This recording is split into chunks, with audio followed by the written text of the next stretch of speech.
चुनाव प्रचार में हिस्सा लेने के लिए सुप्रीम कोर्ट से राहत की उम्मीद लगाए बैठे अरविंद केजरीवाल को कल किसी प्रकार की राहत नहीं मिली। अपनी गिरफ्तारी को अवैध बताने वाली याचिका पर सुनवाई करते हुए सुप्रीम कोर्ट ने ईडी को नोटिस जारी किया और 24 अप्रैल तक जवाब दाखिल करने को कहा है। अरविंद केजरीवाल इस मामले की तुरंत सुनवाई चाहते थे, जो माननीय न्यायालय द्वारा स्वीकार नहीं की गई। अब 24 तारीख तक ईडी अपना जवाब दाखिल करेगी और इस मामले में अगली सुनवाई 29 तारीख को होने की संभावना है। अरविंद केजरीवाल के पास एक विकल्प है कि वो जमानत याचिका दे सकते हैं निचली अदालतों में, लेकिन अरविंद केजरीवाल ऐसा नहीं कर रहे हैं।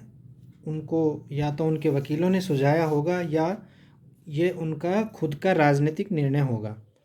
फिलहाल अरविंद केजरीवाल जमानत की याचिका नहीं दे रहे हैं और अपनी गिरफ्तारी को अवैध बताने की कोशिश कर रहे हैं। इसके पीछे उनका जो लक्ष्य है वो ये है कि वो जनता में संदेश दे सकें कि वो इस मामले में पूरी तरह से साफ हैं, कोई घोटाला हुआ नहीं है और उनकी गिरफ्तारी नियमों के तहत नहीं हुई है। परंतु जिस तरह से हाई कोर्ट ने इस मामले में जो अपना रुख दिखाया, हाई कोर्ट की जो टिप्पणियां हैं, जो लिखित आदेश है, उसमें साफ लिखा है कि आम आदमी पार्टी और अरविंद केजरीवाल इस घोटाले में कहीं ना कहीं शामिल थे। आम आदमी पार्टी के द्वारा दिए गए जो भी तर्क थे, जो वो बाहर मंचों पर दे रहे थे, राजनीतिक मंचों पर, टीवी डिबेट्स में, वो कोई भी तर्क काम नहीं आए। वो कहते थे कि सिटिंग चीफ मिनिस्टर यानी मौजूदा मुख्यमंत्री को कैसे गिरफ्तार कर लिया। तो इस पर कोर्ट ने कहा कि ऐसा कोई कानून नहीं है कि सिटिंग चीफ मिनिस्टर को गिरफ्तार नहीं किया जा सकता। वो कहते थे कि चुनाव आचार संहिता लगी हुई है, चुनाव के बीच में क्यों गिरफ्तार किया। इस पर भी कोर्ट ने कहा कि चुनाव की अपनी प्रक्रिया है और ईडी की जो कार्रवाई है वो चुनाव से एकदम भिन्न है, इन दोनों को जोड़ा नहीं जा सकता। फिर उन्होंने एक आरोपी द्वारा इलेक्टोरल बॉन्ड के माध्यम से सरकार को पैसा देने का आरोप लगाया। इस पर भी कोर्ट ने कहा कि यह एक अलग प्रक्रिया है, उसका इस मामले से लेना देना नहीं है। इस तरह जो भी आरोप आम आदमी पार्टी लगाती थी वो हाई कोर्ट में सारे के सारे ध्वस्त हो गए। तो कहीं ना कहीं सुप्रीम कोर्ट से कोई राहत की उम्मीद बहुत कम नज़र आती है।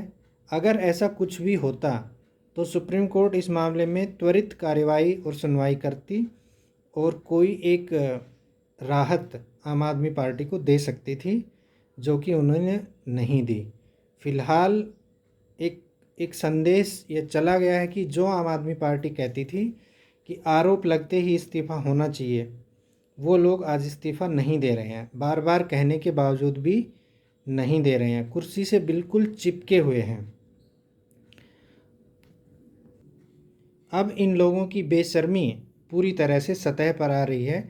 लोगों में साफ संदेश जा रहा है कि ये सत्ता के बिल्कुल चिपके रहने वाले लोग हैं।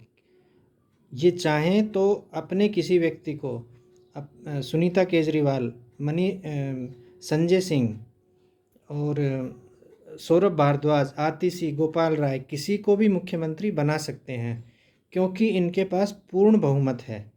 लेकिन ये ऐसा नहीं कर रहे हैं और दिल्ली को अभी तक संवैधानिक संकट में डाले हुए हैं। पिछले लगभग 20 दिन से दिल्ली बिना किसी मुखिया के चल रही है। यह एक घोर संवैधानिक संकट है। ये अरविंद केजरीवाल और आम आदमी पार्टी की जिद है कि वो जेल से ही राजधानी को चलाना चाहते हैं, लेकिन यह एक तरह से संभव लगता नहीं है क्योंकि सरकार को बहुत सारे काम करने होते हैं। सरकार मीटिंग करनी होती है, फाइलों पे दस्तखत करने होते हैं, जो कि जेल में रहते संभव नहीं है। इस प्रकार से आम आदमी पार्टी और अरविंद केजरीवाल की जो जिद है वो दिल्ली को कहीं ना कहीं संवैधानिक संकट के स्तर पर धकेल रही है।